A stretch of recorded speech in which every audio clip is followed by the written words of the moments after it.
Hello friends, જય માતાજી to all of you. હું આજે આવી ગઈ છું કચ્છના કેરા ગામે.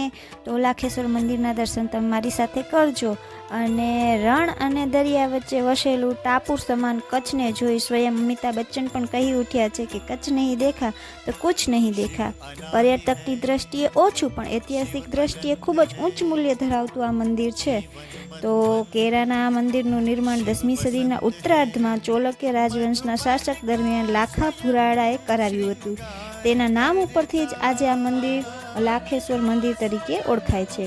મધ્યકાલીન સમયમાં કચ્છ અને વાગડ વિસ્તારમાં આ ચાવડા વંશીય રાજાનું શાસક હતું. પાટણ વિસ્તારમાંથી સોલંકી રાજવંશના રાજાઓ સતત આક્રમણને લીધે ચાવડા વંશીય રાજાઓએ પશ્ચિમ કચ્છ તરફ સ્થળાંતર કર્યું. તો પણ મૂળરાજ સોલંકી ચાવડાઓને હરાવી ચાવડા વંશોના અંત આણ્યો. તે સમય દરમિયાન સિંધ આરબ હકુમત નીચે આવી ગયું. ત્યાંના ઘણા સુમરા રાજપૂતોએ મુસ્લિમ ધર્મ અપનાવ્યો અને ઘણા જે ત્યાંથી છોડી હિન્દ ધર્મને ન છોડનારાઓ આ તરફ કચ્છ તરફ આવ્યા. તો તેઓએ બેટી વ્યવહાર કચ્છના લોકો સાથે કર્યું અને સમા રાજપૂતમાંના બળવાન લાખા ભુરારાના 2 પત્નીઓ હતી. એકનું નામ બુદ્ધિબા કે જેઓ પાટણગઢના વાગમ ચાવડાના પુત્રી હતા, અને એમની બીજી પત્ની હતા જેમનું નામ હતું ચંદ્રકુંવરબા કે જે પાટણના ગોહિલ સરદારના પુત્રી હતા. આ બંને રાણીઓથી લાખા ભુરારાને 4 પુત્ર થયા હતા, જેમાંનો મોડ પાટલીપુત્ર કુંવર હતો અને બીજા મનાઈ હતા. એ 7 વાઘેલા ભાઈઓને હરાવી સંપૂર્ણ કચ્છ પોતાના હસ્તક કર્યું હતું કે કબજે કર્યું હતું. અને ત્યારબાદ મોડ અને મનાઈ તે 2 ભાઈઓએ કચ્છને 4 ભાગમાં વહેંચવાનું નક્કી કર્યું હતું. એમાંથી 2 ભાગ છે એ મોડના અને 1 ભાગ છે એ મનાઈનો. તો મનાઈએ 1 ભાગ છે એ આપી ન દીધો, જેના કારણે તેના વંશજો કેર તરીકે ઓળખાયા, કારણ કે પાપ કર્યાના બદલે 1 ભાગ એમને દાનમાં આપવાનું નક્કી કર્યું હતું. પાટલી કુંવર મોળનો પુત્ર સાળ અને સાળનો પુત્ર ફૂલ થયો અને ફૂલનો પુત્ર લાખો થયો, જે આગળ જતા લાખા ફુલાણી તરીકે ખ્યાતનામ થયો. લાખાએ કેરાને રાજધાની બનાવી અને તેનો ખૂબ જ વિકાસ કર્યો.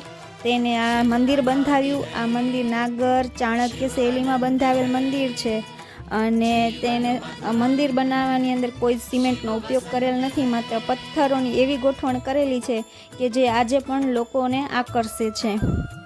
ભૂકંપે આ મંદિરને ખૂબ જ જીર્ણ હાલતમાં કરી નાખેલ છે, પરંતુ હજી પણ અહીંયા કને આપણે ઘણા બધા એવા શિલ્પો જોઈ શકીએ છીએ કે જે આપણને ખૂબ જ આકર્ષિત કરે છે.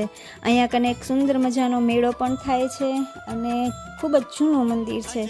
તમને મારા દ્વારા આપવામાં આવેલ ઐતિહાસિક માહિતી ખૂબ સારી રોચક લાગી હોય તો પહેલાં કમેન્ટ કરીને કહેજો કે તમને મારા દ્વારા દેખાડેલ વિડીયો કેવો લાગ્યો, દર્શન કરવામાં આવ્યા, દર્શન તમને થયા એ કેવા લાગ્યા.